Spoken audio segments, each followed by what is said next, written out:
The thing about journalism that I love is that it is a big tent and it requires all different kinds of talents. I loved every minute of it until I didn't. I took what I think most people would look at on paper as, a lateral move or a step back. At that point, I was confident enough in my abilities to believe that the promotions would come. How do you move from journalism to writing in prominent publications like Bloomberg Media, Fortune, Wall Street Journal, and then to leaping to C-suite of global media powerhouses? I am so excited to have Stephanie Metta with us today. I had a little bit of imposter syndrome when I first found myself at the Wall Street Journal in particular, but once I had been there for a few years, it was very clear that if I wanted to thrive and succeed there, I needed to raise my hand for a different kind of opportunity. I would say to young Stephanie, relax, enjoy the work, enjoy what you're learning. You will get there. The world is changing. How do people rise above the noise now? It's really important to know what your priorities are. How, as a CEO, do you prioritize? A couple of things. I would say... Stephanie, so great to have you with us. Thank you, Ilana. Thank you so much for having me. Oh, it's going to be amazing. So you studied English and journalism. When did you know in your childhood or afterwards, when did you know that this is it? This is what you want to study? It's interesting. I went to college thinking I was going to get a degree in English and maybe go into book publishing. So I was interested in the written arts, but I thought maybe I might get a law degree. I really didn't quite know what career path I was going to take, but I went to a university that had a really strong journalism program. And the woman who lived across the hall from me at my dorm freshman year came back into the dorm one day, and she had a copy of the school paper and she had the front page story as a first year student at university.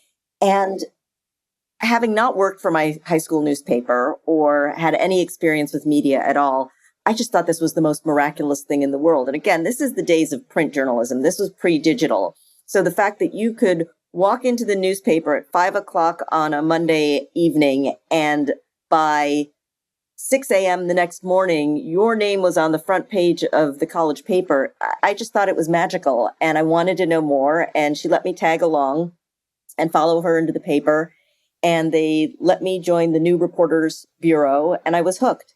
I just thought it was a combination of all of the things I loved. It was writing, but it was instant gratification because you weren't working on a 5-page term paper. You got to go and ask people impertinent questions, which who doesn't want to do that, and to get rewarded for it. But it did feed my curiosity. And so from that point on, as I said, I was hooked and began to pursue summer internships in journalism to really ensure that it was what I wanted to dedicate my life to, and had so many amazing mentors and experiences along the way that just solidified my passion for the profession. And I want to go there for a second because in that, you did write for the college newspaper, but I think what I'm hearing is also those internships allowed you to experiment and test different things, because this is how you learn. Every time you want to reinvent yourself, there's a little bit of a testing that you could actually do. So talk to me a little bit about, when you are starting to write for the newspaper and then you go to become a reporter in the Wall Street Journal. Talk to me about those early days. We didn't use this term back then, but I felt I had a little bit of imposter syndrome when I first found myself at the Wall Street Journal in particular, because it was pretty early in my career. I had been working for a local newspaper for 2 years.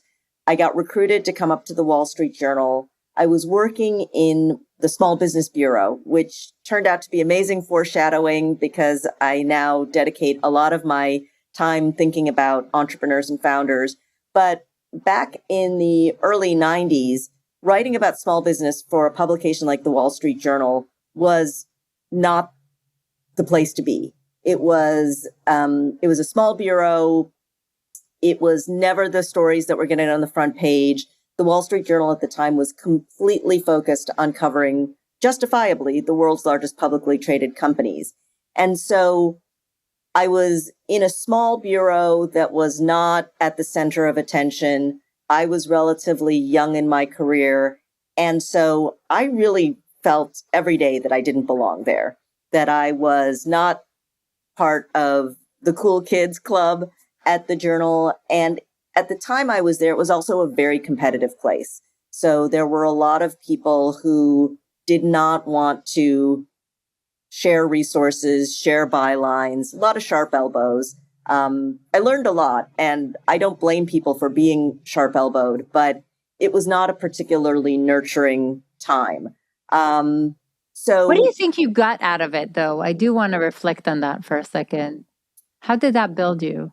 I think it reinforced to me that at a place like the Journal at that time, I really needed to change jobs to be in a place that was getting the plum assignments, where I was getting the kind of visibility as a journalist that would ultimately pave the path for my career.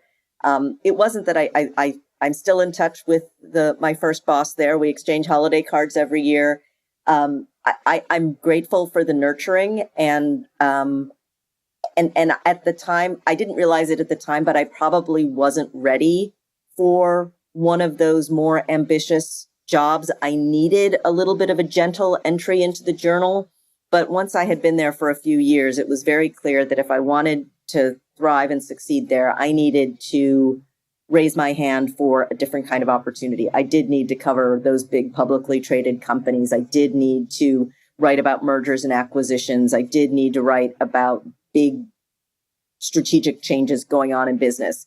So I think I had the presence, and I think some people probably around me were encouraging me to raise my hand for opportunities that would get me that kind of experience.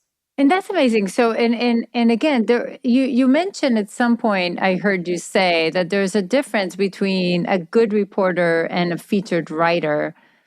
What is the difference? Like, if somebody is like ignorant, like me, like I'm sure some of our listeners are not coming from this world. Like, what is the path, and what are the differences? Yeah, and it's the thing about journalism that I love is that it is a big tent and it requires all different kinds of talents.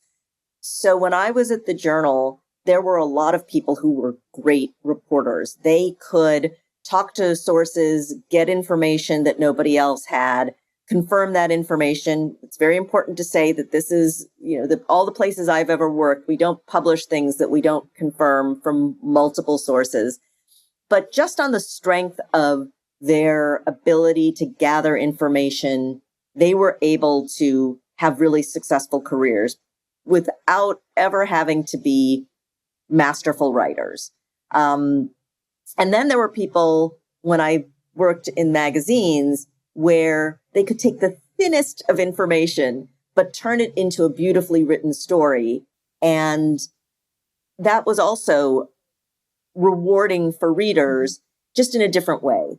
And then I think there's a third camp that I really didn't figure out until much later that I fall into, which is I'm neither a brilliant reporter nor a brilliant writer, but I can edit. I can see the information in a story. And I sometimes liken it to A Beautiful Mind, where there's all of that information on the whiteboard, and then the scientist can see how it all comes together. And so sometimes for me, I can see disparate information on a page, but I have that ability, and that's probably my strong suit, is the ability to sort of say, here's how we need to organize the material, here's what's missing, and here's how we can turn this into something that is useful for readers, but also easy to consume.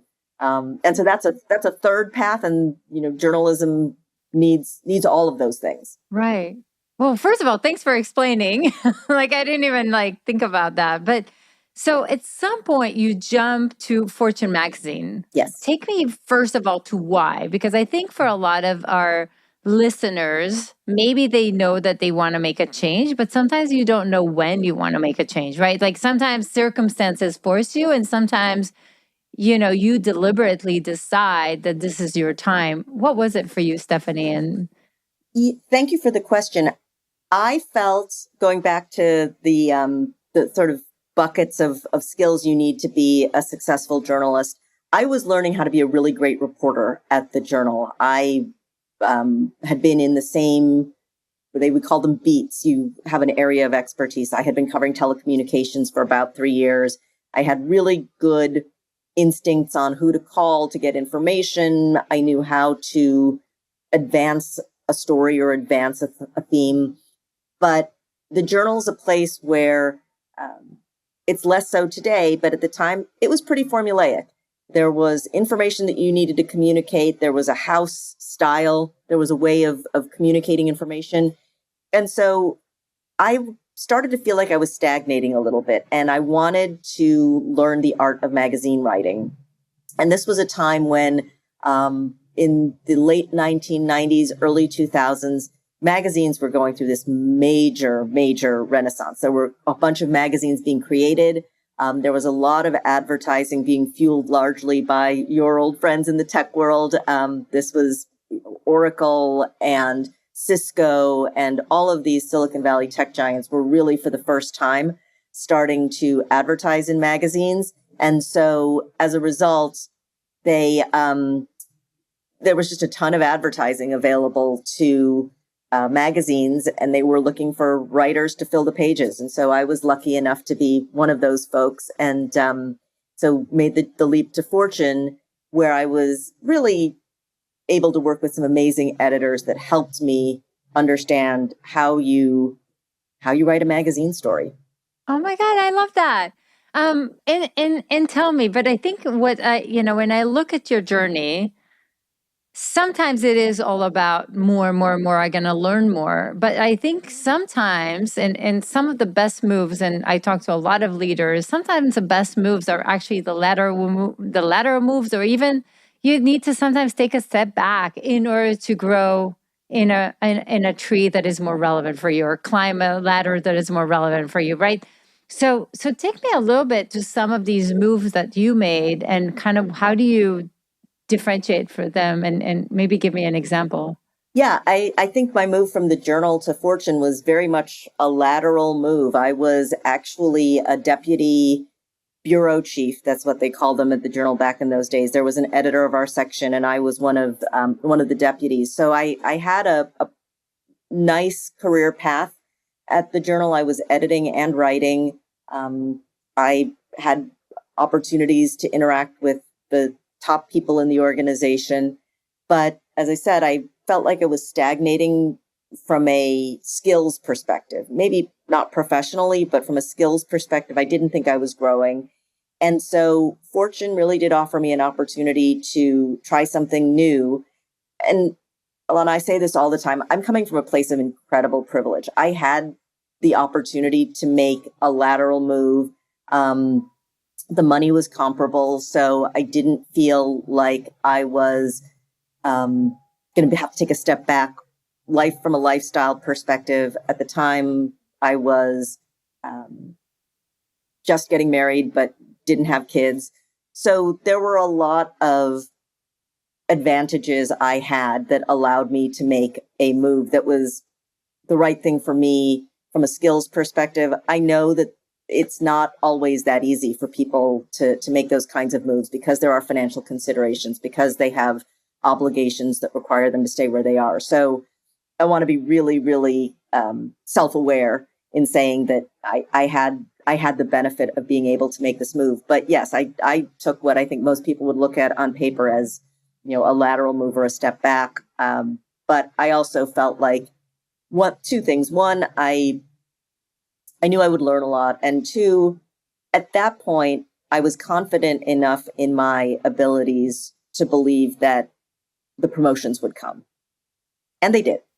Exactly. Well, we'll talk about that. I mean, that's that's a given. But the beautiful thing, and I think I want the listeners to hear this, because sometimes there's all this like it's only about the title or it's only about the pay. And it's true. Sometimes something is really important for you and you just need the pay or you just need the title. It's okay, no matter what your criteria of success is. But sometimes it is about what is eventually the outcome, or what am I trying to create? What kind of life am I trying to create beyond just a paycheck? And I think sometimes you need to go sideways to go on the right area. And I love that you did that. So, but you've been in Fortune, what, like 14 years, right? Yeah, I was there for 14 years. And, and this is another sort of life lesson. I loved every minute of it until I didn't. And I remember right before I made the decision to leave, and I left Fortune without a game plan, really. The media industry in general had experienced sort of 7 straight years of decline. I, at that point, had been a manager for 7 years and had laid off my friends for 7 straight years. And I just didn't see it getting any better. And the thing I remember is I turned to my husband one day and I said, I'm sick of hearing myself complain. You must be really sick of hearing me complain. And when you're kind of sick of hearing the sound of your own voice, like that's when you really need to make a move, because you're driving your friends and family crazy. And as I said, I was so lucky because I really, for 13 years and probably 7 months, even in spite of all of the challenges and the layoffs and the downsizings in the industry, I still loved going to work every day. But it did hit a point where I couldn't see, for me, I couldn't see the path forward. And I was frustrated. And so it just made sense to take a beat. And at the time, I'm trying to remember, I think my daughters were 7 and 9. So it felt like a really good time to just take the summer off and hang out with them and look for my next thing and go in and have lunches with people and figure out what else I could do. And what I learned very quickly was that, going back to that thing about being the person who likes to ask impertinent questions, I realized I'm probably not well suited to, at least at the time, I was not well suited to be a consultant or to work in strategic comms. Like I think I realized I needed another shot at media. So that was the lesson for my short sabbatical. That's incredible. So tell me for a second about the 13 or 14 years, and I'll take you there, and then we'll jump back to that time, because that could be really, really scary. But in that 14 years, I mean, again, you're in a very competitive place. You you climb up the organization in different capacities. And it sounds like there are a lot of challenges. What do you think are some of the biggest learning from that time in Fortune? Yeah. Well, what I will say is that in sharp contrast to the Journal when I left, and again, this is another era, I think that all of these publications have changed dramatically and they're all under new leadership. But when I left the Journal, I still felt like it was a very competitive place. I got to Fortune and I just could not believe how collaborative and collegial people were. There was a voicemail message on my phone before I even knew how to access voicemail from a person who was ostensibly a competitor, another tech writer, saying, "We heard you were coming. We are so glad you're here. When can we have lunch?" I mean, I was just blown away by that kind of welcome. There is, some of your listeners may know, there's this legendary writer from Fortune, Carol Loomis. She has long been called sort of the dean of American business journalism. She wrote all of Fortune's major stories about Warren Buffett for years. You would go into her office and ask for the phone number for somebody at Berkshire Hathaway, and she would gladly hand it over. It was a kind of cooperation that I had not previously experienced. And so for me, and one of the things that Carol always used to say that has stuck with me, and I think about every day in my work, is that it is a privilege to do what we do. She was one of the most preeminent journalists of her era, of many eras to come, and yet she instilled in me and in many people around her that that what we get to do every day is truly a privilege, and so that's an important lesson that I don't want to gloss over from my time at Fortune, because I think if you approach work with that kind of humility and that kind of appreciation, it really does. It changes the dynamic. This is for me. This is not a chore. This is truly something that I feel grateful to be able I to choose participate every in. day. Yeah. Yes, exactly. So tell me, so you're first of all, it sounds like she was a very special person to have around. And I think, some of these mentors, whether they work close to you or you can just watch them, I think that makes a big difference. Did you have such mentors? Oh, yeah. Throughout my career, I mean, the thing that people, and this has changed a little bit as the profession has evolved and frankly downsized, but for the first probably 10 to 15 years of my career, not only are you observing your peers and people who are a little bit ahead of you in their career and just learning by osmosis, but also as a young writer, you're sitting down side by side often with the person who is editing your story. And so again, there's not as much of that in this day and age because we've downsized and the news cycle is so fast. But from my earliest career, I mean, you'd write a story and maybe they'd send it back to you with some notes. But then when you were in, especially if it was something complicated or somewhat controversial, I would sit down my seat next to the seat of the editor, and we would go through line by line. And so that kind of learning by doing, and it's very tactile. I mean, I just benefited from probably a dozen editors who provided me with that kind of guidance.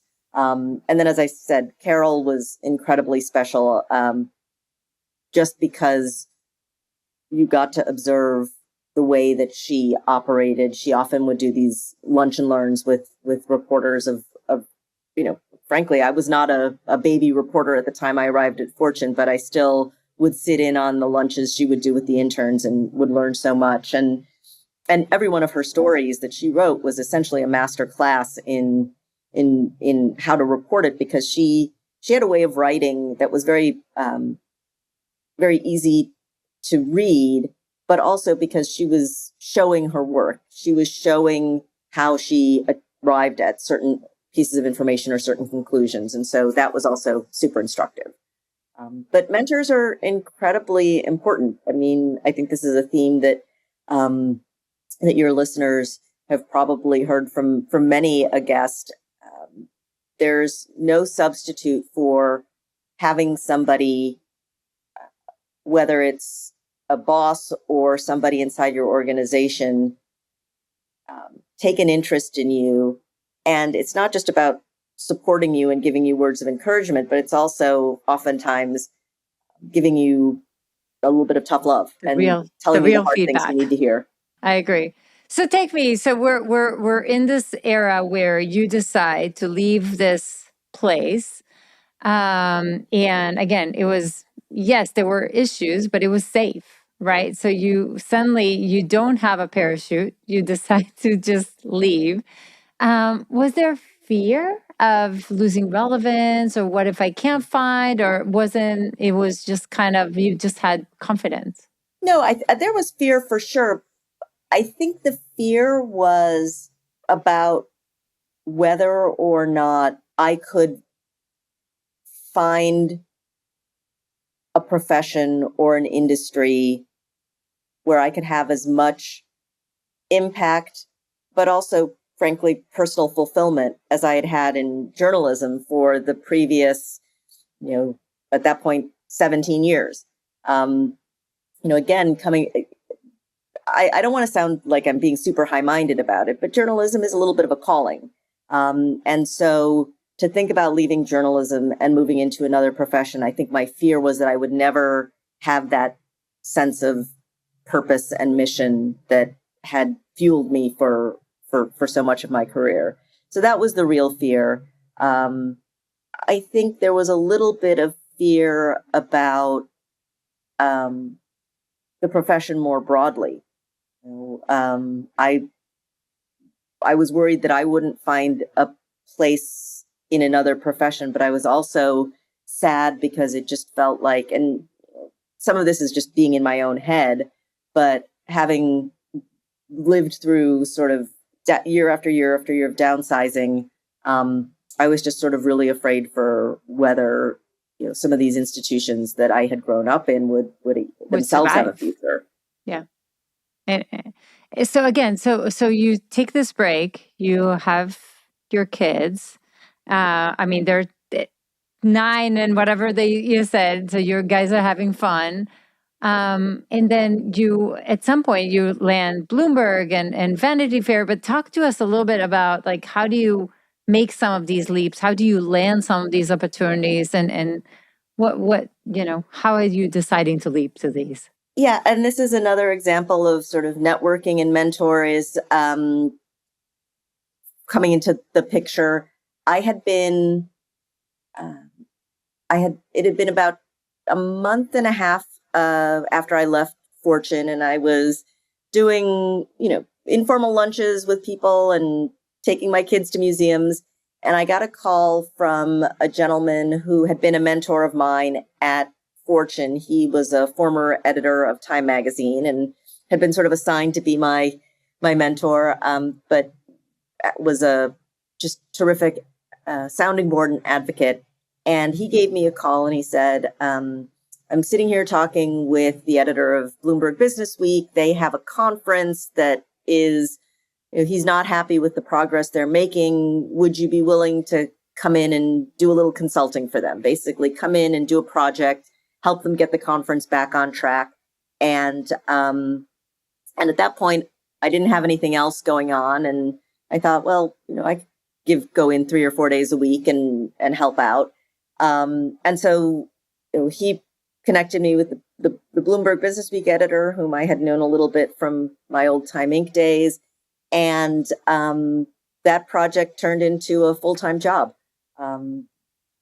They were, I think, looking to reinvent that part of the business. And they asked me after the sort of short-term project had finished if I would come in and basically be the editor of their the media company's conference business. And so, that was another really interesting adventure. Bloomberg is an incredible organization. And it was the first time, because of the way that Bloomberg is set up, it's a very, in many ways, it's a very hierarchical organization, but in many other ways, it's a very flat organization. And so they are very structured. You have teams and you report to a team leader, and the team leader reports up to another layer of management, which reports up to another layer of management. And because of the size of the organization, you really do have to be organized in this way. But at the same time, I was sitting 5 desks away from Michael Bloomberg. And, to have that opportunity, it's a very, very, very smart, and I don't mean this in a pejorative way, a very shrewd business person. So for me to just sort of listen in on that, and most of my, again, learning by listening and learning by walking around in journalism had been from other journalists. And so to find myself sitting within earshot of the business people who make Bloomberg what it is, I probably didn't realize it at the time, but it was such an education.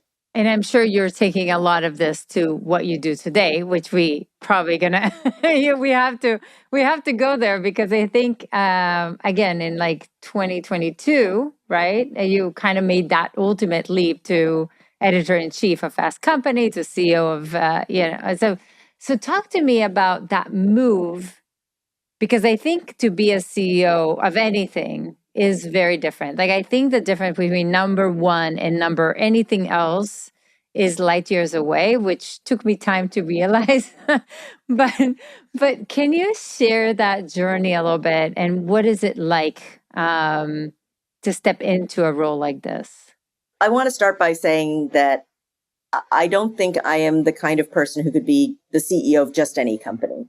I am somebody who is well equipped to be the CEO of a news media company that I grew up in. So I'm very clear-eyed about the circumstances that led to me becoming the CEO of our company. But again, I feel like I'm repeating myself a little bit here. I had been editor-in-chief of Fast Company for 4 years. It was the greatest job in the world. It is the greatest job in the world. I think our editors here at Fast Company and Inc., they have incredible remits, and these are jobs that have impact, but also are incredibly joyous, and we laugh every day here, which I think is important. But I had gotten to a point where it was feeling a little like Groundhog Day. I had been doing it for 4 years. Even though news is exciting because there's always a different story, the mechanics of running a magazine were starting to just feel a little repetitive. And so when the opportunity came to step into the CEO role, for me, it was just a chance to grow and learn and do something new while still retaining that sense of mission and purpose that you get from being in and around and adjacent to newsrooms.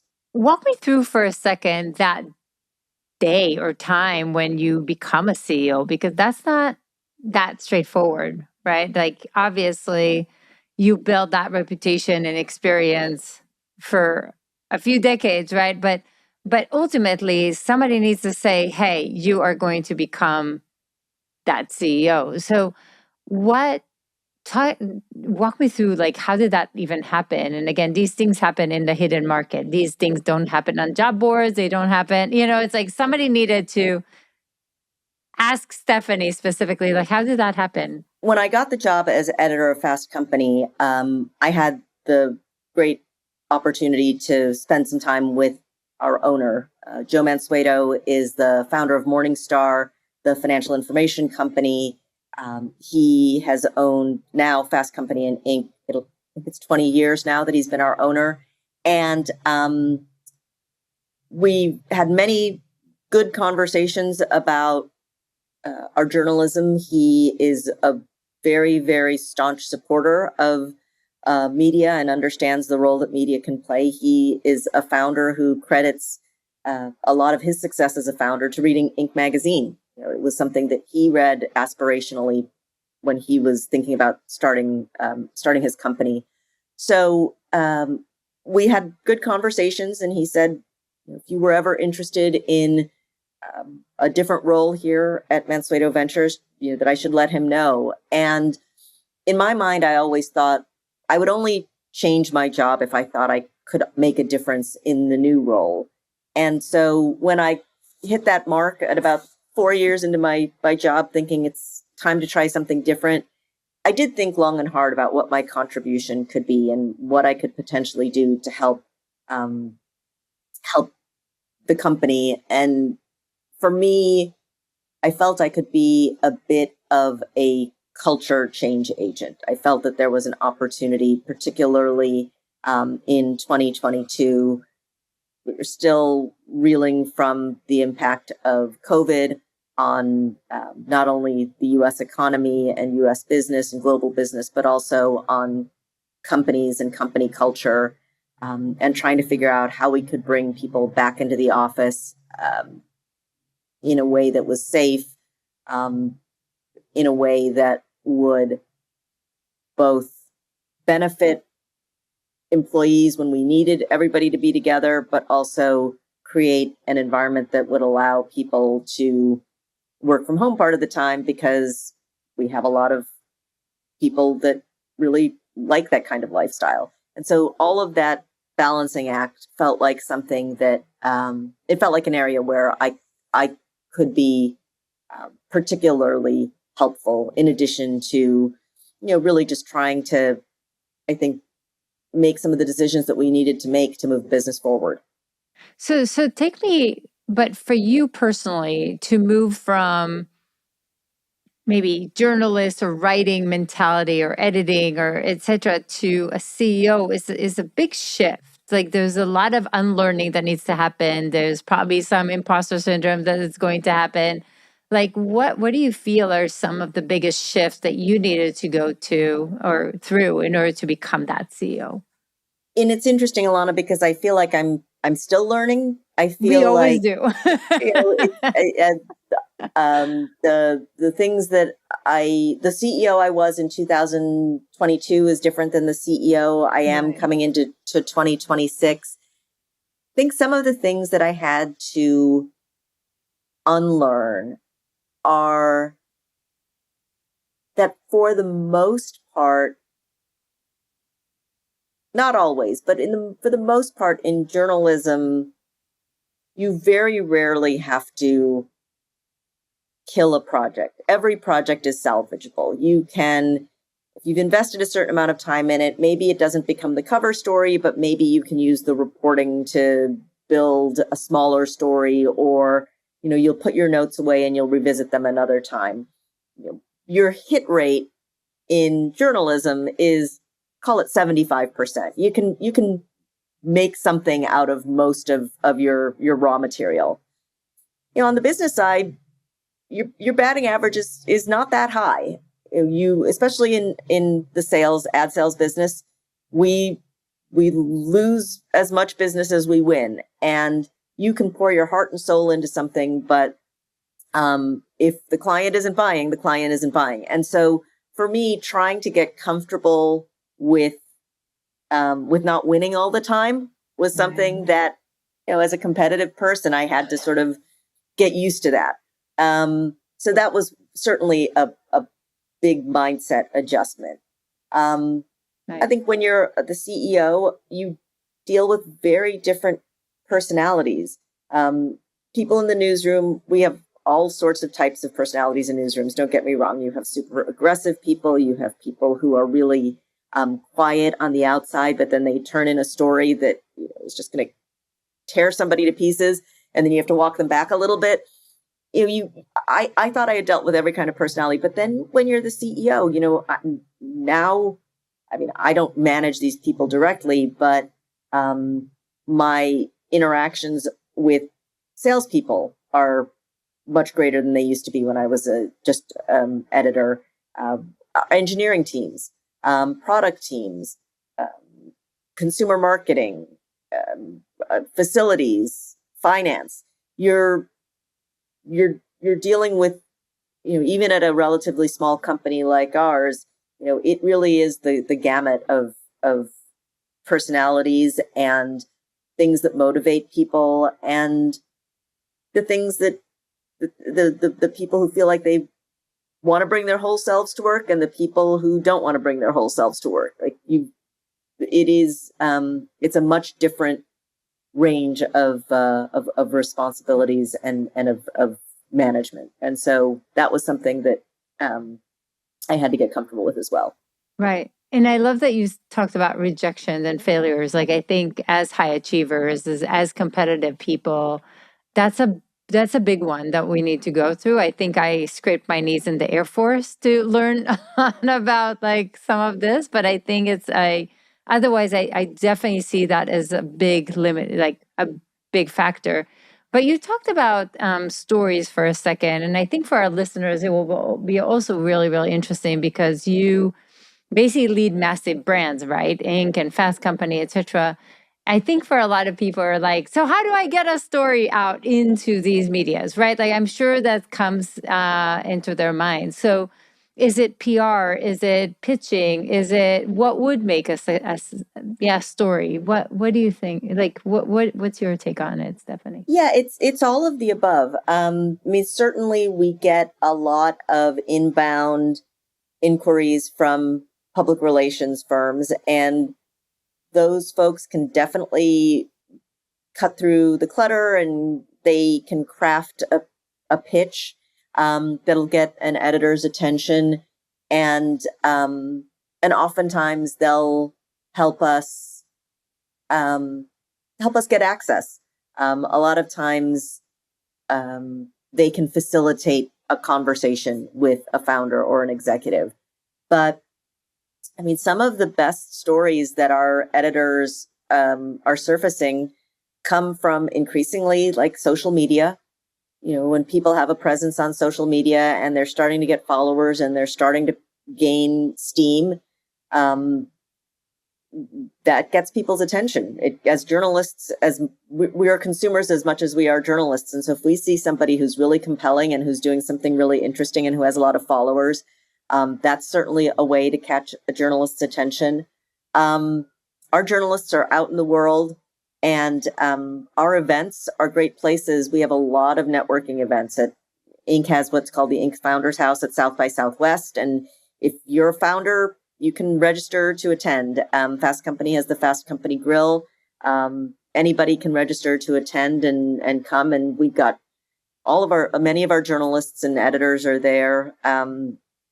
And, you know, we're not there to talk to each other. We're there to meet new people and hear stories and figure out what we should be covering. And so I always encourage executives and entrepreneurs and even people who are mid-career who are just really interested in connecting with journalists, you know, come find us where we are, whether it's at an event or, you know, we have some executives of our company who are members of groups like Chief, and you know, those are great networking opportunities.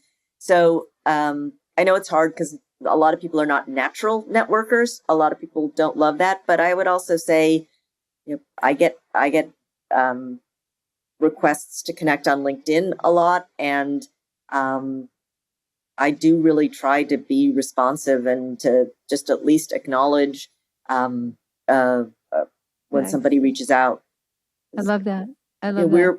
we are in the economy of telling stories, and I used to say when I was a reporter, like, if people don't respond to my calls and people don't get back to me, I don't have a story to write. So I feel I owe other people the courtesy of at least responding, because, you know, whether it's a PR person or a maybe just someone reaching out on LinkedIn, like, we're all humans. We all have to, you know, like we owe each other the decency of a thanks for reaching out. No, thank you. This is not for me. But I love that you said that, because I think in the show, we talk a lot about building that personal brand, and in the trust economy, if you will, your brand is your currency.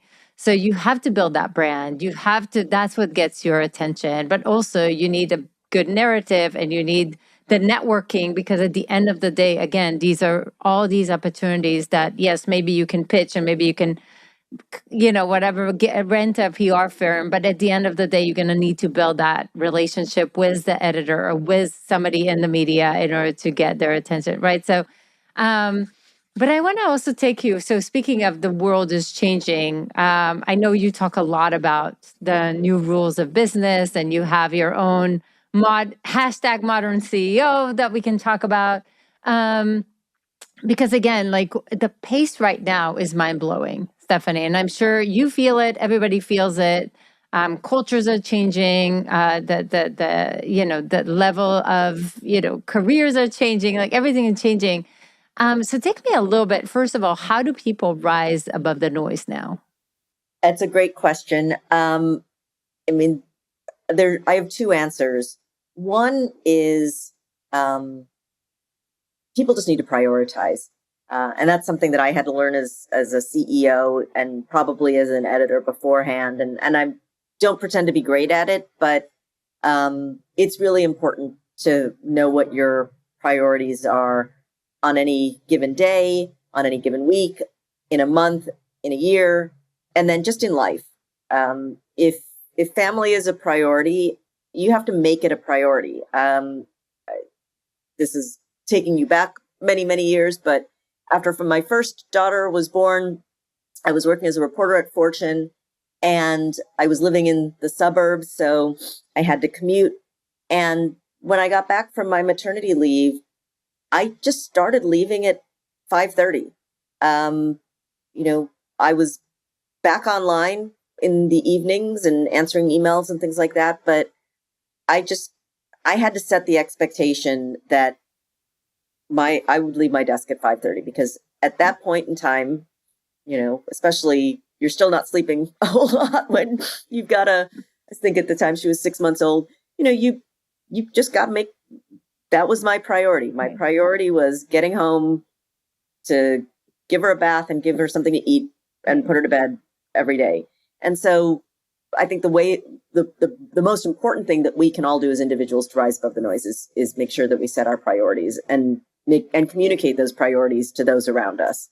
And then in terms of, on a practical sort of everyday basis, I do think it's establishing an information routine.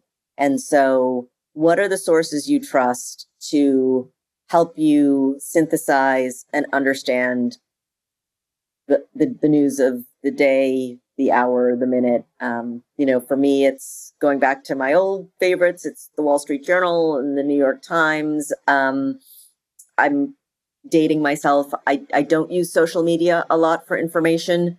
I view it more for stay in touch with friends and for entertainment.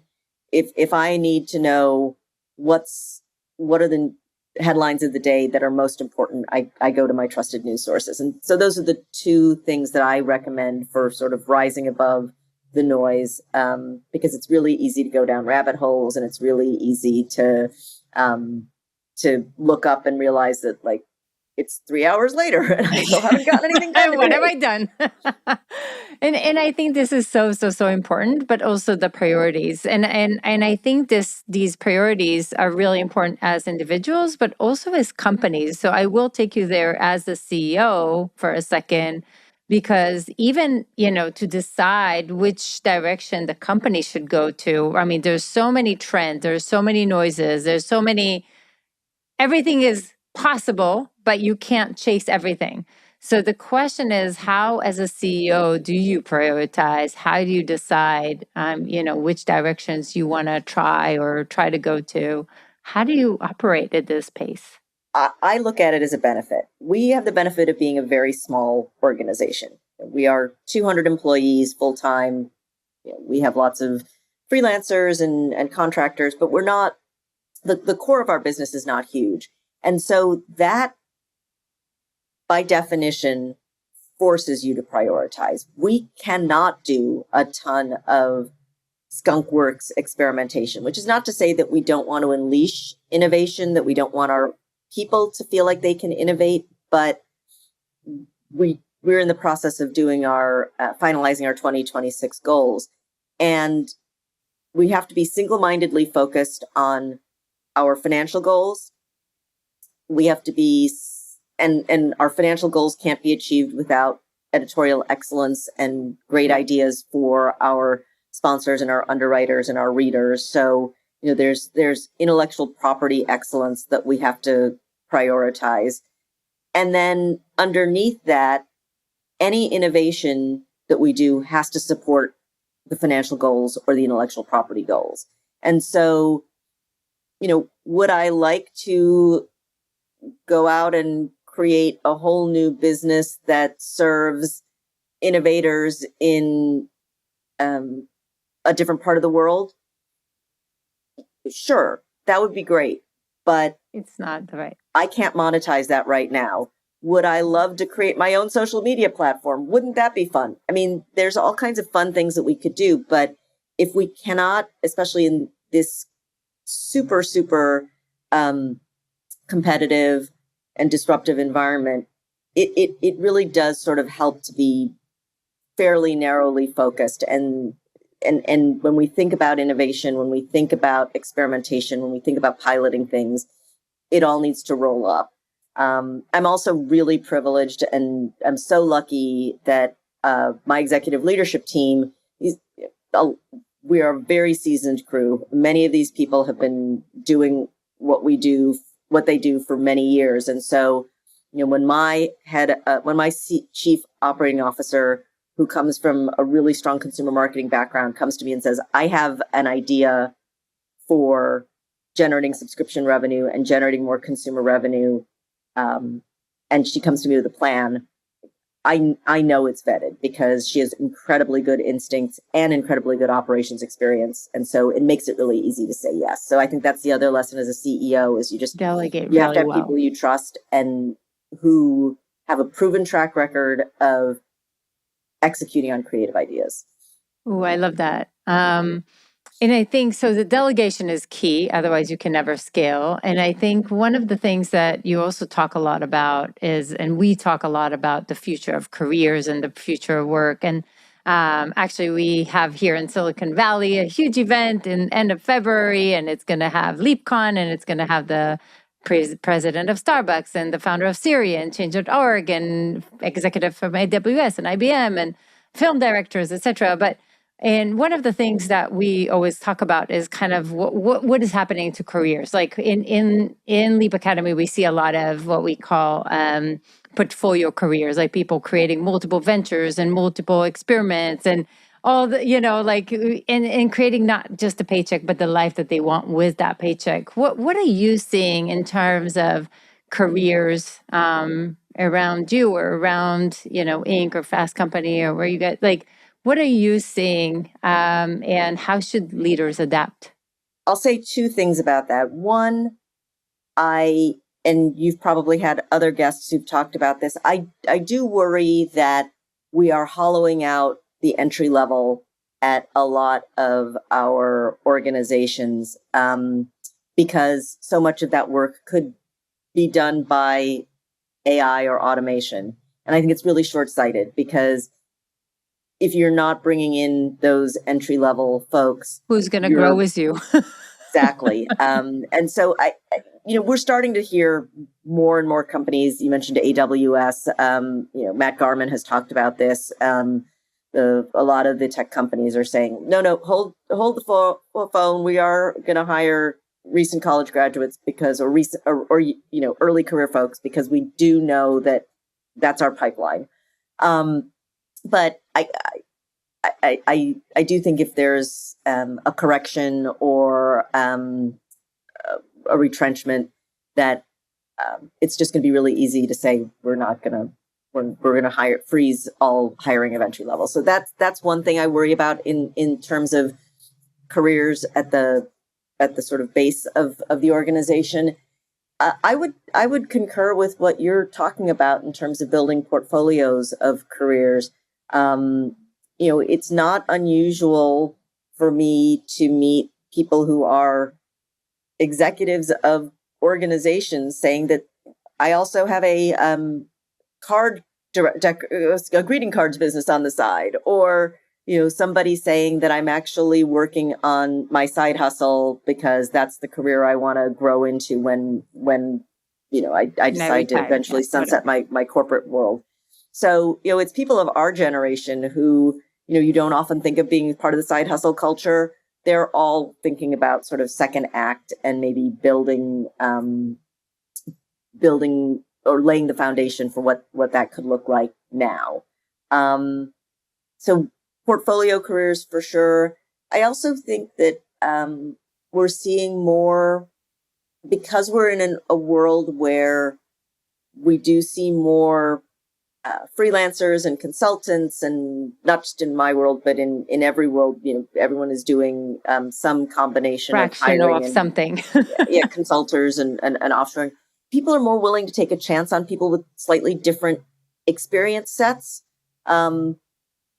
Just as a little example, in our world, when I came up in journalism, again, I'm dating myself because I'm 112 years old, but you would never ask a comms professional, to write a news article. You would say, that's PR. We're journalism.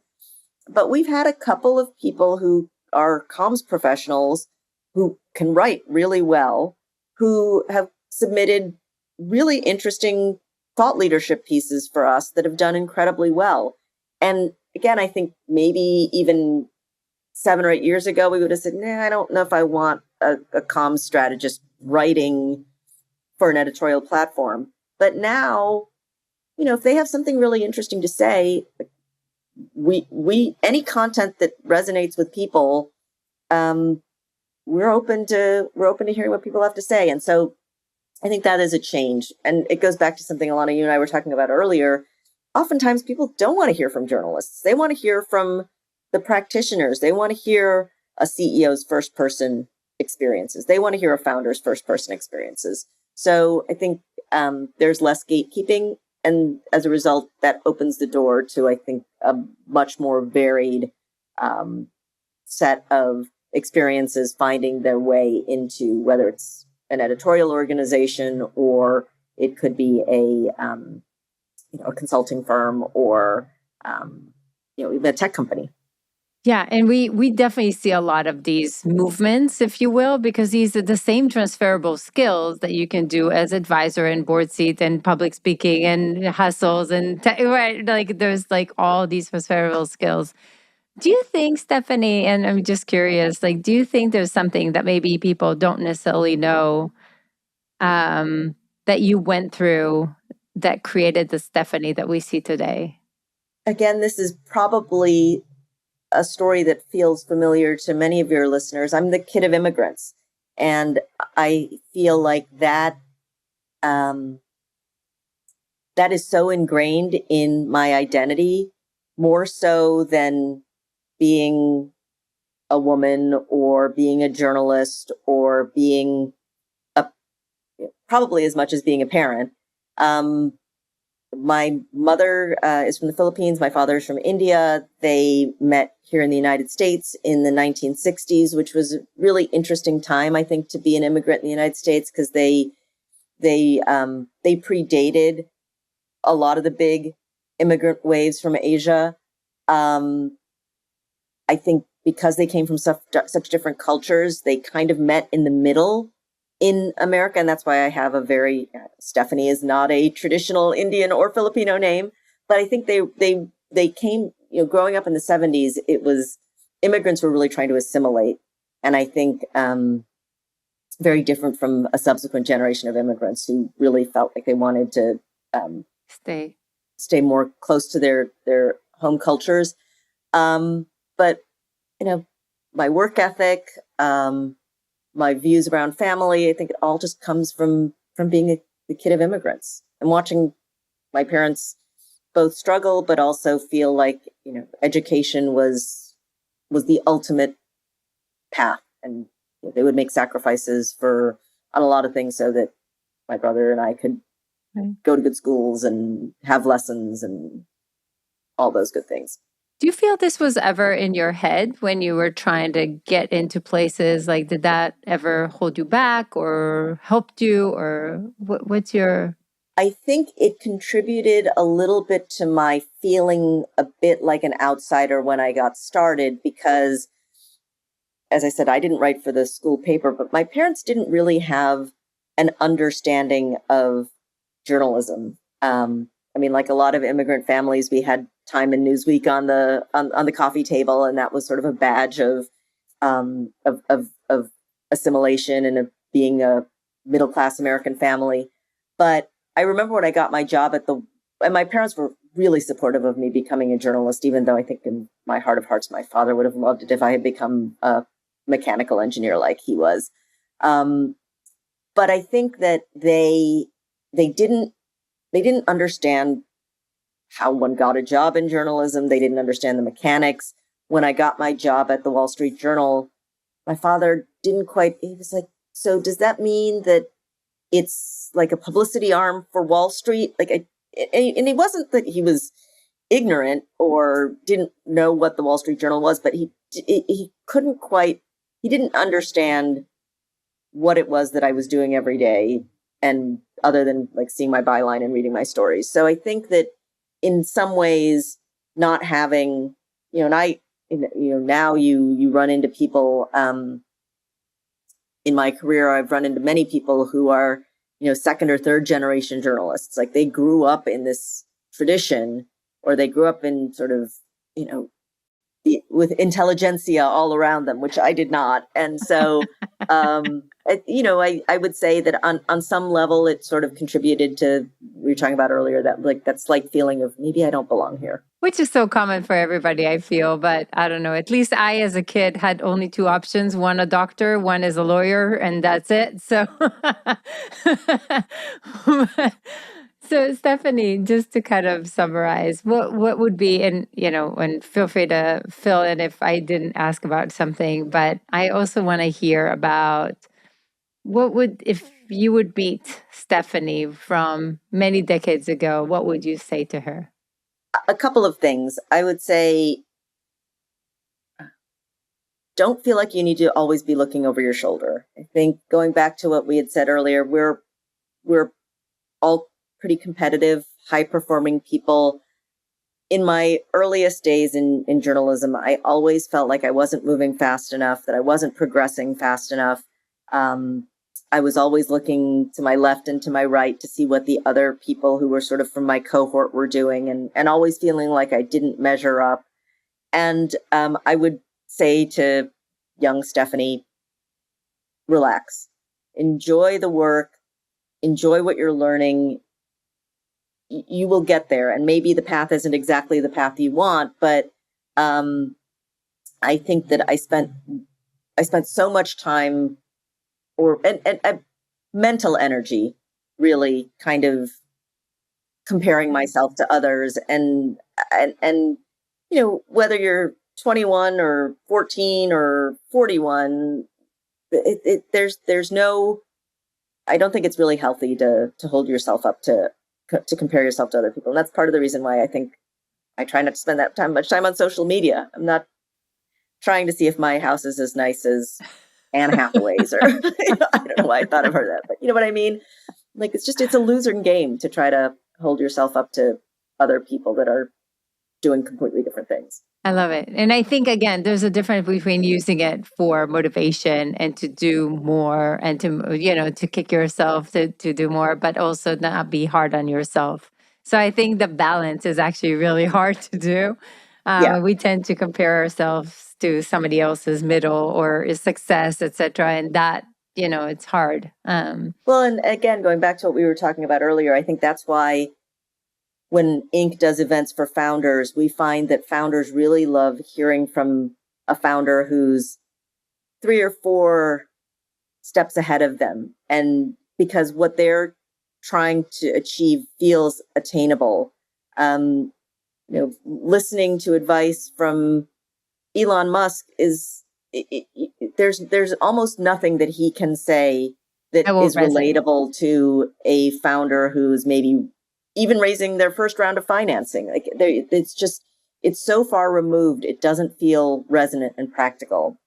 And so I think when it comes to, if you are benchmarking yourself, and benchmarking professionally is certainly important and healthy, and companies do it all the time, it's important to benchmark yourself against a realistic comp, not an unrealistic one. Yeah.